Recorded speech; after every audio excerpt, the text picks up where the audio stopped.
तू पाऊस मी पाऊस, पाऊस भरानिलो, सुक्या मनार पाना पानार पाऊस पडन गेलो. नमस्कार. बाहेर खूप सुंदर असा पाऊस पडतोय. हिरवळ मनाला लोभवणारी अशी आहे.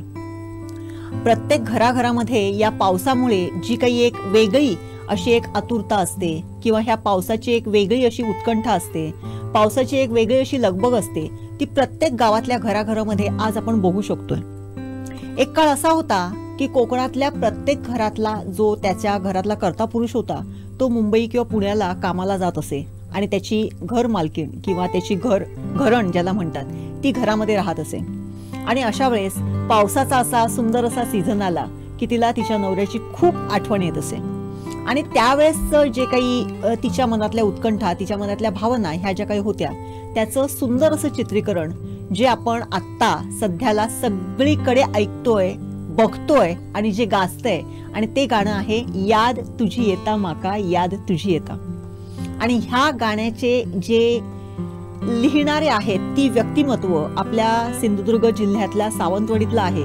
त्यांना जर गोविंद मधुकर मडकईकर असं जर कोणी म्हटलं तर कोणी ओळखणार नाही. परंतु मी अशी तुम्हाला ह्या व्यक्तीचं नाव सांगते, दादा मडकईकर. आता तुमच्या लगेच लक्षात आलं असेल तर दादा तुमचं खूप खूप स्वागत आहे. याद तुझी येता माका याद तुझी येता सगळीकडे गाणं गाजतंय. प्रत्येक ठिकाणी ह्या गाण्याची चर्चा आहे. कित्येक जणांनी आपल्या स्टेटसवरती हे गाणं ठेवलेलं आहे. पहिल्यांदा आधी मी तुम्हाला विचारेन की याद तुझी येता माका याद तुझी येता. आता जसं मी म्हटलं की कोकणातल्या घराघरामध्ये ही जी काही भावना आहे ती कमी अधिक प्रमाणामध्ये अजूनही आहे. काय सांगाल, ह्या गाणं तुम्हाला कसं सुचलं? गेली 25 वर्षापूर्वी मी ही कविता लिहिली आहे आणि तशीच पडून होती कविता ती.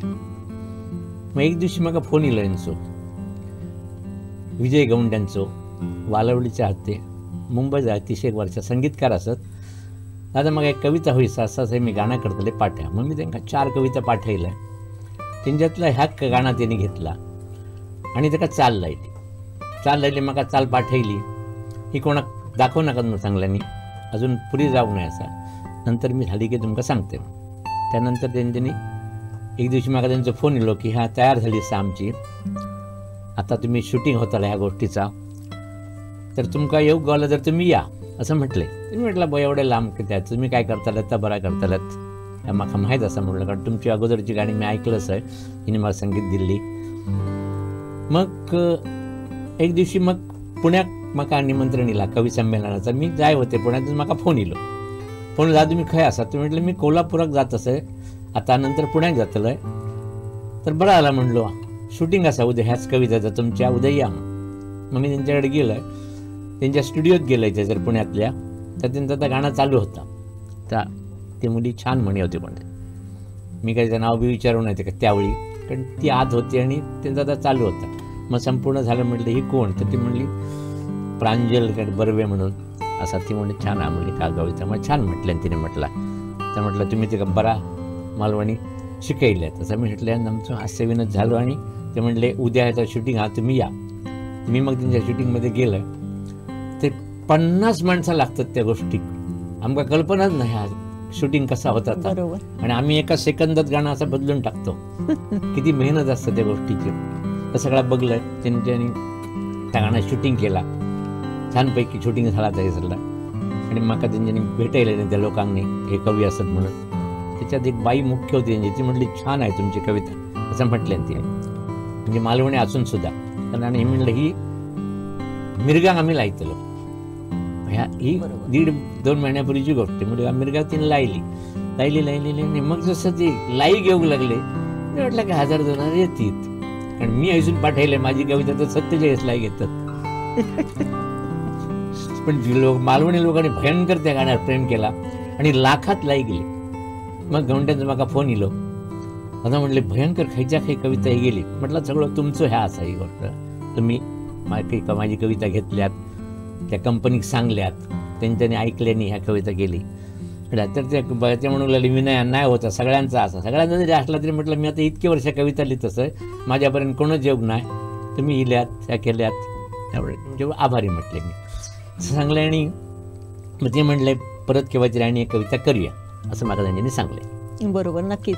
आता जसं सांगितलं की मला माझ्या माहितीप्रमाणे तुमची अशी पिक्चरायझेशन झालेली किंवा अशा फिल्मी पद्धतीने पिक्चराईज झालेली ही पहिलीच कविता असेल. म्हणजे आतापर्यंत तुम्ही एवढ्या कविता लिहिलेल्या आहात. जेव्हा त्याचं सुरू होतं म्हणजे त्याचं चित्रीकरण सुरू होतं त्यावेळेस तुम्ही तिथे होतात असं म्हणालात. त्याच्यामध्ये त्या चित्रीकरणादरम्यान शेवटचं जे कडवं होतं त्या शेवटच्या कडव्यामध्ये एक वेगळा ट्विस्ट होता, परंतु ते काहीतरी कडवं थोडंसं बदललेलं आहे किंवा त्यावेळेस ते पुन्हा तुमच्याकडून काहीतरी लिहून घेतलं असाही प्रसंग झाला. काय ते सांगा. मग ते गाण्याचे रिहर्सल केले होते ना त्यावेळी म्हणले ह्या तेवढ्या मिनिटातच बसू व्हाया तर थोडंसं कमी पडतं असं म्हणले. आणि मग तिने माझा जा कडव्या होता ता इमल्याक झील झालो काल त्यांनी बारसो केलो इमल्याची सासूबाई पेडेगाववर वाटता याद त्याची येता माका याद त्याची येत. ह्या बंद करून मग दुसरा ज्या कडव्याचा शेवटचा असा ह्या का हो माझो देवघराक येता गावघराक येता असं काहीतरी तो असा ओळा हाती त्या कडव्या मी त्यांना करून दिलं.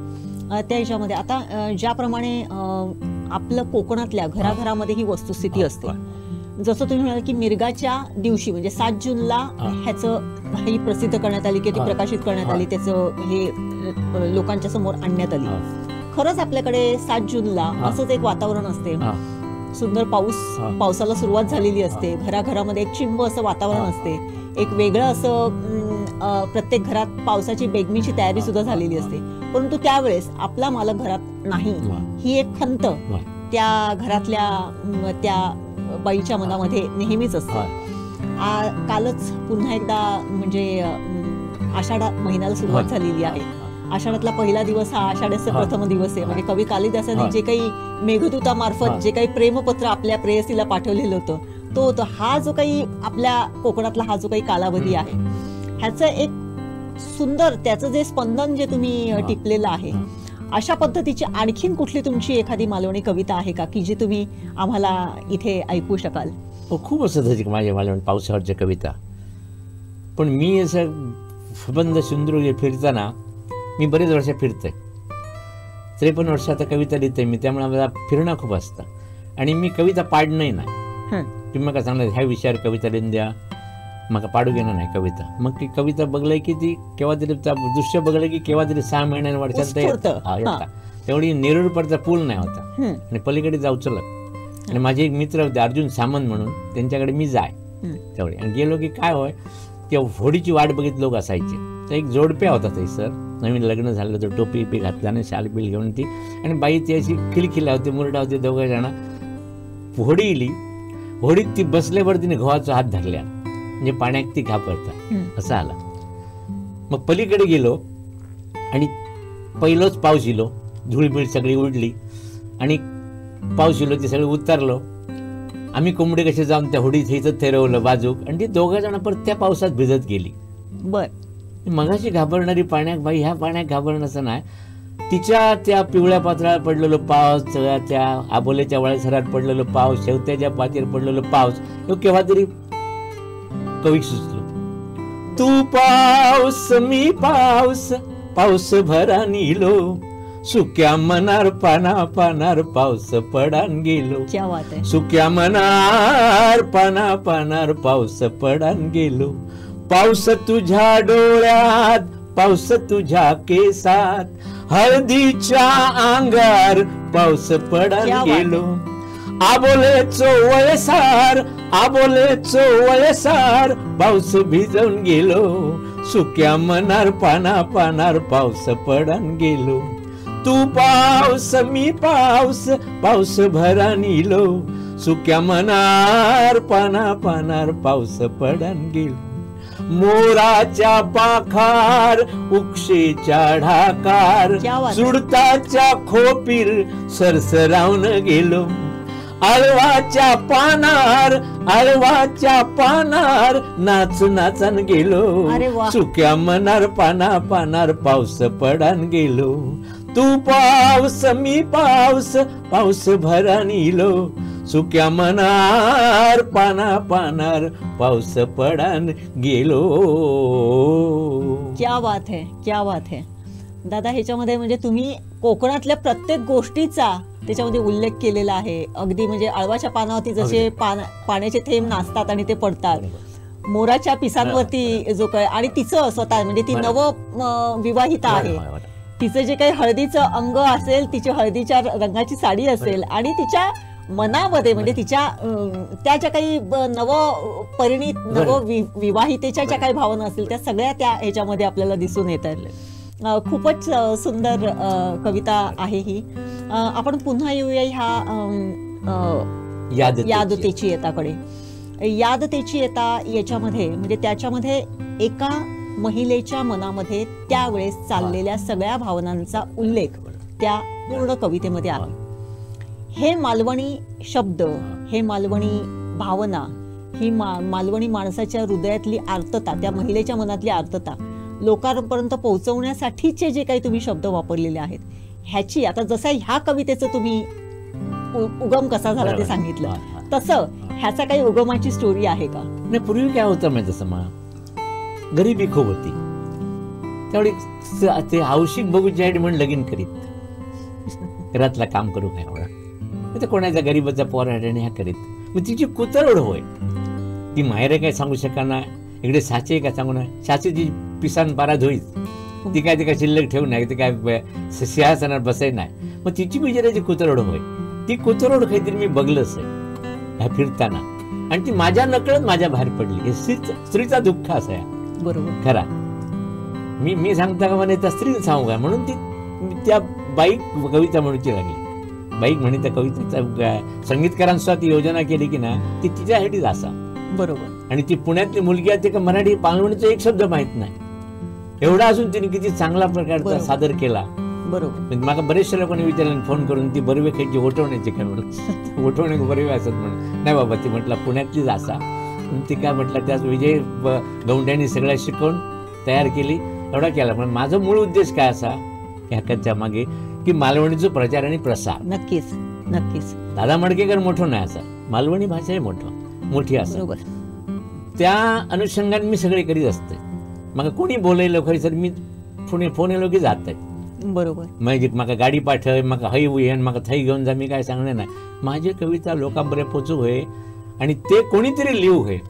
त्याप्रमाणे मी शाळेत कार्यक्रम केले की शाळेत ती मुलं आता लिहितात. बरोबर. त्यामुळे गमतीनुसार म्हणते, अरे माझ्या पोटावर बाहेर येतात काय रे तुम्ही, असं म्हणते मी. त्याचा चालू राहावं काय. बरोबर आहे. नक्कीच हे चालू राहायला पाहिजे, कारण मालवणीची गोडी, मालवणीची जी काही आपली एक वेगळी असा लहेजा आहे, तो निश्चितच बाहेर म्हणजे पुढे जायला पाहिजे. आपण जेव्हा बाहेर जातो त्यावेळेस एकमेकांबरोबर जर कुठे जर तसेच जर गेलो तर मालवणीमधून बोलायला कुठेतरी थोडंसं आपण पूर्वीपासून सवय मुंबईतली ती खुरवाडी म्हणतात म्हणा, तर ते हे होतं. परंतु त्याला न घाबरता आपण बिनधास्त मालवणीमध्ये संभाषण करायला पाहिजे, मालवणीमधून बोलायला पाहिजे. वास्तविक तसं बघितलं तर मच्छिंद्र कांबळी यांनी मालवणी भाषा सातासमुद्र पार नेण्यासाठी फार मोठे प्रयत्न केले. त्याच्यानंतर अनेक लोक अशा पद्धतीने ह्या काही गोष्टी करतायत. परंतु तुम्ही जवळजवळ 52 वर्ष ह्या कवितांचे, म्हणजे मी तर 30 वर्ष तुमच्या कवितांचे कार्यक्रम इथे सावंतवाडीमध्ये बघत आलेली आहे. त्याच्याही अगोदर 25 वर्षापासून तुमचा हे सुरू आहे. दर्शको, मला सांगायला तुम्हाला खूप आनंद वाटेल की दादांचं वय जर आत्ता जर मी तुम्हाला सांगितलं तर कदाचित तुम्हाला असं वाटेल की ते असतील 50, 55, 60 वर्षाचे. परंतु ह्या सगळ्या तुमच्या संकल्पना पूर्णपणे चुकीच्या आहेत. दादा आज 75 मध्ये आहेत.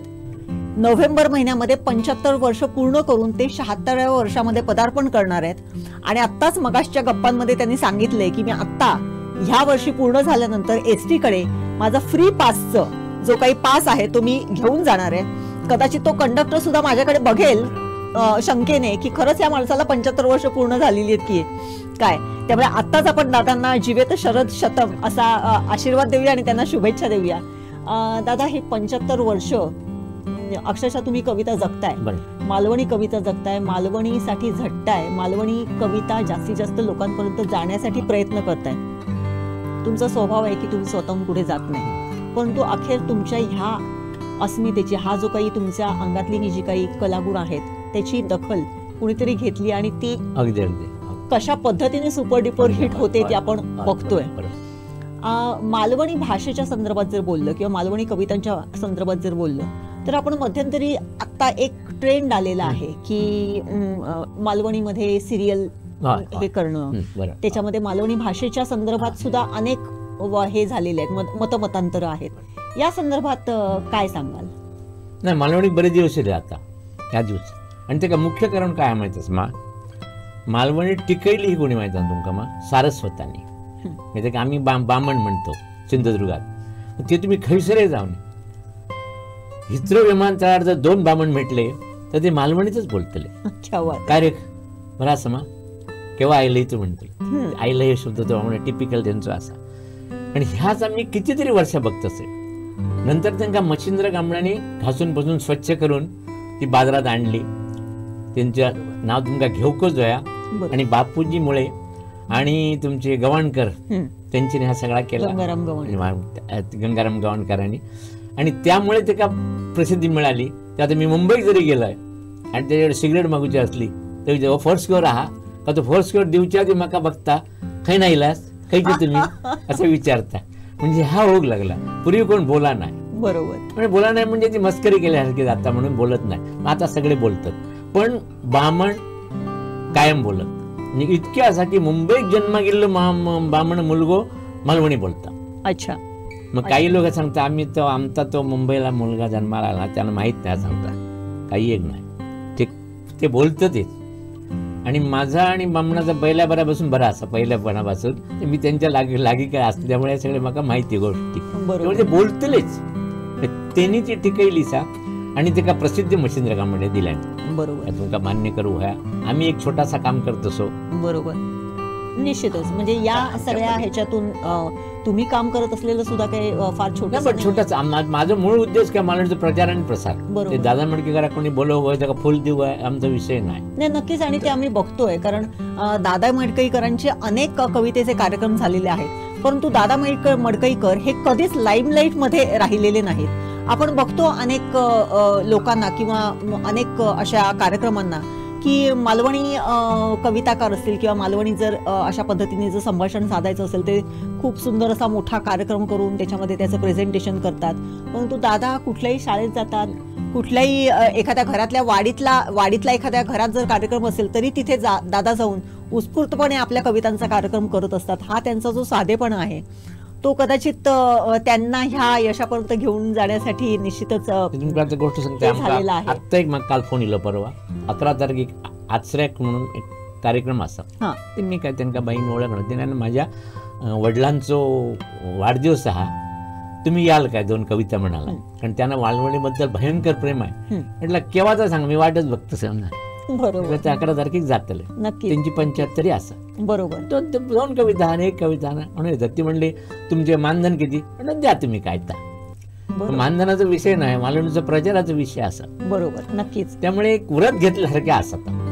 त्यामुळे मी कोणतरी असं विषय नाही. लोकांनी मान दिलो तर नको नाही असं, पण लोकांनी एवढा प्रेम केलाच माझ्यावर. लाखांनी लाई गेली म्हणजे साधी गोष्ट नाही. बरोबर, एक लोक करतातच. त्यामुळे मालवणी जो प्रेम हा ना तो करतलोच. बरोबर, नक्कीच. पण मी कोणतरी असं आणि माका लोकांनी मान देऊचो तो माझा विषय नाही. माझा विषय मालवणी. माझ्या पहिलं कवितेक बरं म्हण, मगे माका बरोबर. हा तुमचा मनाचा मोठेपणा आहे. खरीच गोष्ट. तर तुमच्या टिकताला तर त्या टिकता 1 वर्षामध्ये किती टिकला असा. बरोबर आहे. तुम्ही पहिले जर पैसे ते का सांगले आहात ना तेव्हा त्याला विचारून सांगते आणि परत फोन करूच ना.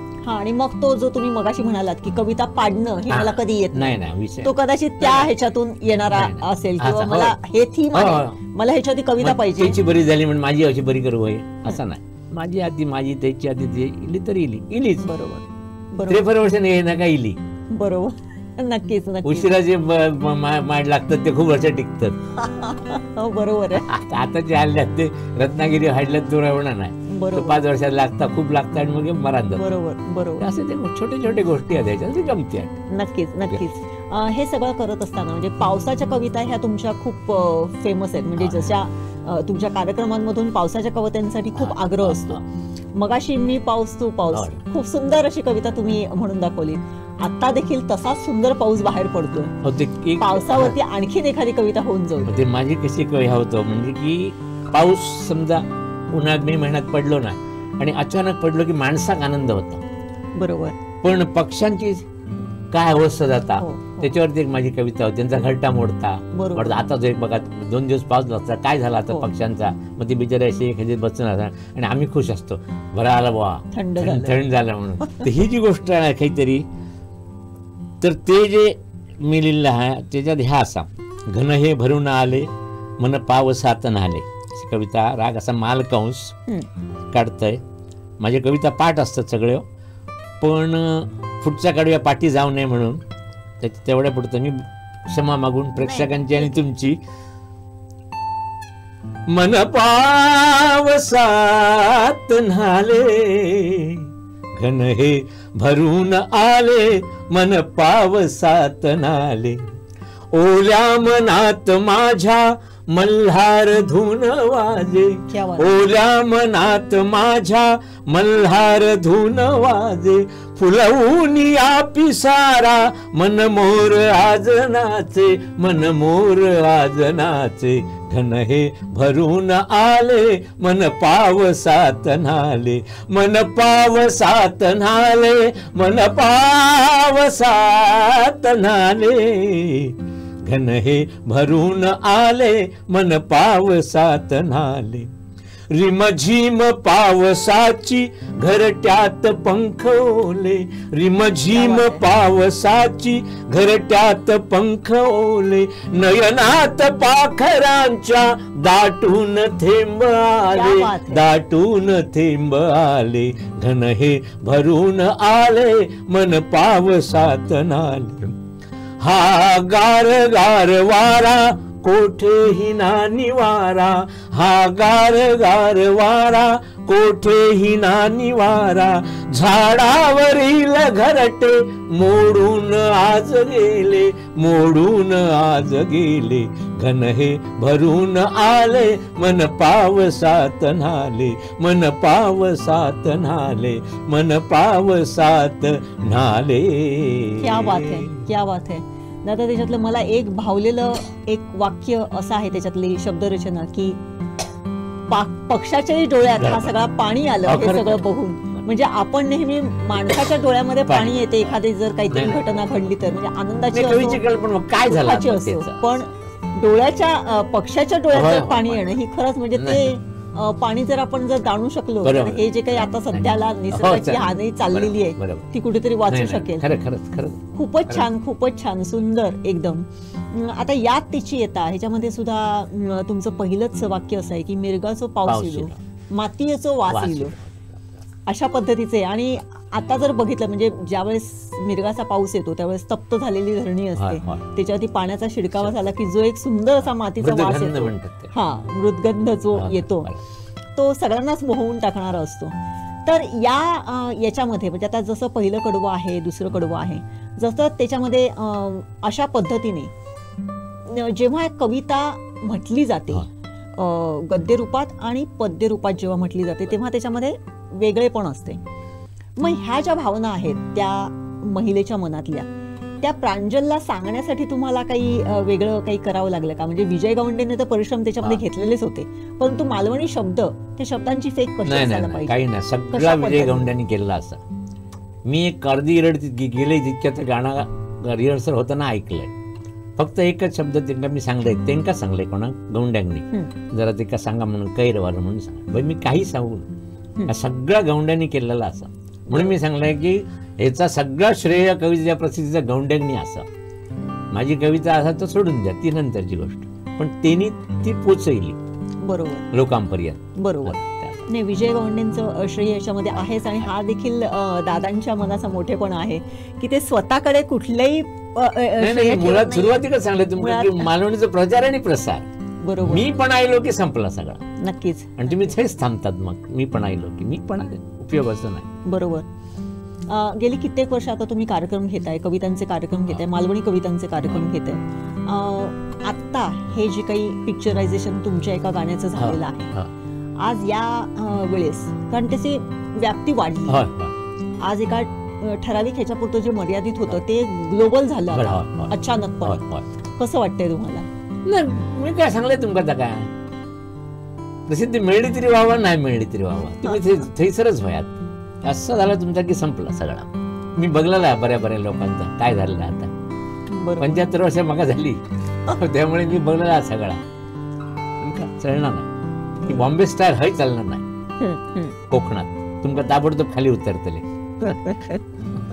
तसले लोक असतात, तसले लोक होय नक्कीच तुमका खाली उतरणारे. नक्कीच. म्हणूनच कोकणी माणसांना उत्कृष्ट क्रिटिक म्हटलं जाते, की चिकित्सक असतात किंवा ते क्रिटिसिझम करतात, हे कोकणी माणसांना म्हटलं जाते.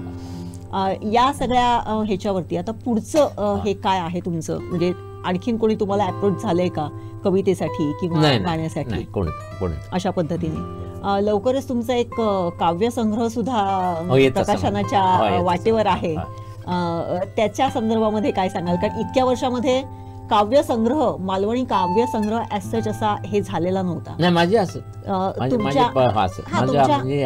पहिलं चांदण्याची फुला म्हणे, चांदण्याची फुलं, नंतर आबोले चवळे सर म्हणतो, कोकण हिरवेगार म्हणून मी मराठी लिहिलं.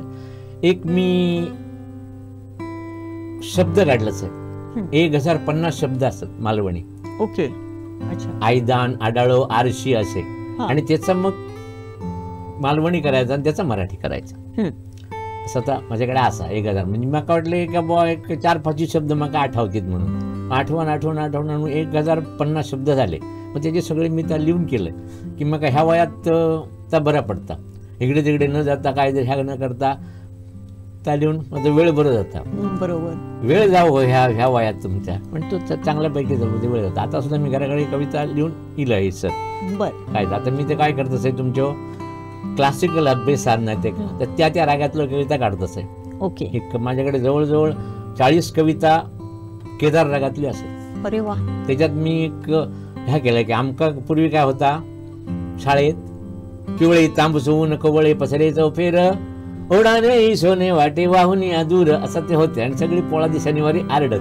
तर मी थोडंसं ते घासून पुसून असं हे केलं, पिवळे तांबूस ऊन कोवळे पसरे चौफेर ओढाने सोने वाटे वाहुनिया दूर झाडांनी किती मुकुट घातले डोकीस सोनेरी पूर्णावर शेतात पसरला गुलाल चौफेरी हिरवे हिरवे गार शेत हे सुंदर साळीचे झोके घेते कसे चौकडे हिरवे गालीचे. असं केलं तर आवडतं मुलांनी. बरोबर. त्याच्या बापाशी काय आवडतात, हौशी काय आवडतं, असं तर मी करून एक पाठ्यपुस्तकातला कार्यक्रम करते त्या हेतून.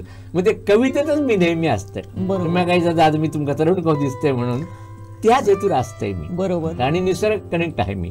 बरोबर. मग जर वेळ असलो तर मी खय पळत आहे, एसटीच्या स्टँडवर येतोय, जी गाडी लागली त्या गाडीत भान जाते, वेरला असली तर वेरला जातंय, सांगेले उतरतंय, चलत धरणार जातंय, असं करीत जातो मी. निसर्गाशी कनेक्ट व्हाया, लोक कशी जगतात, लोक कशी वागतात, आणि ते दिवसून मग कविता सुचतात.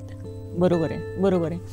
ह्या सगळ्या प्रवासामध्ये म्हणजे आज 75 वर्ष जशी तुम्ही पूर्ण झाली म्हणताय, 52 वर्ष तुम्ही कविता करताय म्हणताय, आज एका वेगळ्या पद्धतीने वेगळ्या प्लॅटफॉर्मवरती तुमच्या एका कवितेला सुंदर अशी प्रसिद्धी मिळालेली आहे. त्याचा फीडबॅक तुम्हाला मिळत असेल. एक मगाशी तुम्ही काहीतरी एक बोलताना बोललेलात की माझीच कविता मला काहीतरी एकाने पाठवलेली होती. काय तो प्रसंग? नाही, ते खाली काहीतरी कट केलं नाव, सगळ्यांची नावा, संगीतकाराचा, गायिकेचा माझा कट केला आणि वर एक लिहिला, ही एक चांगली मालवणी कविता आहे, ऐका, असं लिहिलं. मी हसलं आणि खाली ते काय लिहिलंय, अरे बाबा ही माझीच कविता असं लिहिलं का. म्हणते एवढी प्रसिद्ध झाली त्या. मी कोणतं काय माहिती, कोणीतरी चलत चलत माझ्यापर्यंत कोणीतरी मागा पाठवली, मालवणी कविताकार म्हणून ती तुमच्याकडे पाठवली आणि ते सगळं हे करून पाठवली आणि ती तुमचीच कविता होती अनायसे. हे सगळं आता आपण हे करताना जसं आता म्हणजे कवितांचाच कार्यक्रम सुरू आहे किंवा तुम्ही त्या क्षेत्रातले आहात, कार्यक्रमाची जो शेवट असतो गाण्याच्या कार्यक्रमाचा तो नेहमी भैरवीने केला जातो. त्याच्या पूर्वी म्हणजे भैरवीने तुम्ही एका कवितेने तुम्ही त्याचा शेवट तर करणारच आहात आपल्या ह्या सुंदर गप्पांचा, परंतु दर्शक हो मला सांगायला खूप आनंद वाटेल की दादांच्या यात तुझी येता माका यात तुझी येता या गाण्याने अक्षरशः धूम माजवलेली आहे. मालवणी एक कविता एवढ्या चांगल्या पद्धतीने प्रसिद्ध होऊ शकते ह्याचं उत्तम उदाहरण म्हणजे यात तुझी येता हे आहे. मालवणी महिलेच्या मनातलं मालवणातल्या किंवा कोकणातल्या स्त्रीच्या मनातले ज्या काही भावभावना आहेत त्या उत्कृष्टरित्या ह्या कवितेमध्ये साकार झालेल्या आहेत आणि त्याचं उत्तम सादरीकरण हे प्रांजली बर्वेने जसं केलेलं आहे तसंच त्याला पूर्ण सहाय्य त्या कवितेला जे काही हे सगळं प्रसिद्ध होण्यासाठी ते विजय गवंडे यांचं आहे. परंतु या सगळ्यामध्ये या कवितेचे जे लेखनकर्ते आहेत ते म्हणजे दादा आणि त्या दादांचे पाय अजूनही जमिनीवर आहेत. त्यांच्या 75 वर्षाच्या या संपूर्ण कार्यकालाचं त्यांच्या या आयुष्यमानाचं रहस्य हे ते निसर्गाला देतात. निसर्गाशी एकरूप होणारं असं व्यक्तिमत्व म्हणजे दादा आहे आणि त्या निसर्गातलेच जे काही आविष्कार असतात त्या निसर्गातलीच ही जी काही सुंदर सुंदर गुपितं असतात ते त्यांच्या कवितांमधून उद्धृत करत असतात.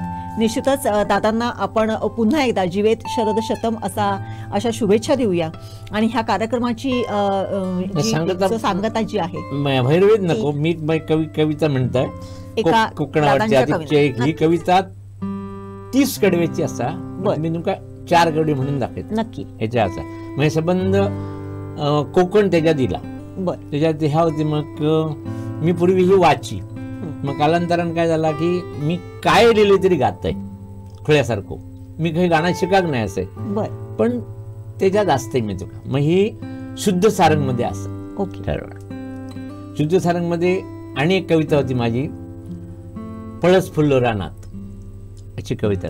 पळस फुल्लो रानात पळस फुल्लो मनात अशी कविता मध्ये वाटते. त्याच्यात मग मी गेला माझो गाव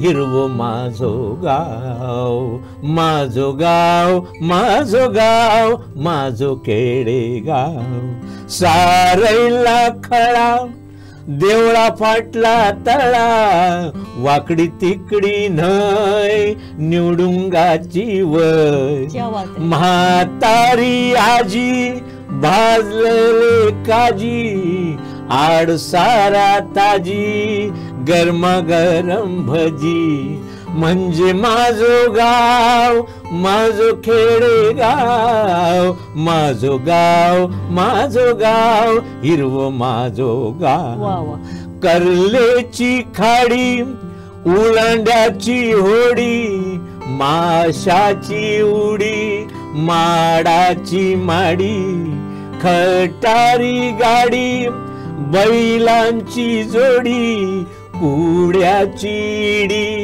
आजाची गुडी म्हणजे माझो गाव माझो खेडे गाव माझो गाव हिरवो माझो गाव चिऱ्याची घरा सागवानी दारातलो पळस खळ्यातली तुळस मिरशांगाची लाट पाण्याचो पाट गवताचो लाटो म्हशीचो गोठो म्हणजे माझो गाव माझो खेडे गाव माझो गाव हिरवो माझो गाव शिगम्यातली होळी मालवणी गाळी गावभर पास सोऱ्याचो वास सोंगालय भारी गाव रोंबाट मारी लाकडाची चोरी वणीबाई गाळी मारी म्हणजे माझो गाव माझो खेडे गाव माझो गाव हिरवो माझो गाव. वाह वाह वाह. त्याच्यातलं एक वाक्य जे होतं की काजीयचो वास. खरंच आत्ताच हे धुंद कुंद असं वातावरण असते आणि एखाद्याच्या घरात जर काजी जर भाजत असतील तर त्याचा सुंदर सुगंध त्या वातावरणामध्ये काजी असा भरून आणि राहतो. सुकू बांगडो हा, काही लपणं नाही हो हा. वास कोकणातलं. तो जो सुंदर असा काजू भाजल्याचा जो वास असतो तो प्रत्येकाच्या मनामध्ये असा बेधुंद करून जातो. याच अशा सुंदर अशा बेधुंदीमध्ये आणि दादांच्या ह्या कवितांमध्ये आपण असेच मस्त राहूया. सगळ्यांना खूप खूप शुभेच्छा, या पावसाळ्याच्या शुभेच्छा. दादा, तुम्हाला देखील खूप खूप तुम्ही शुभेच्छा. मग काय बोलवल्यात, मका प्रसिद्धी दिल्यात त्याबद्दल मी तुझा आभारी आहे.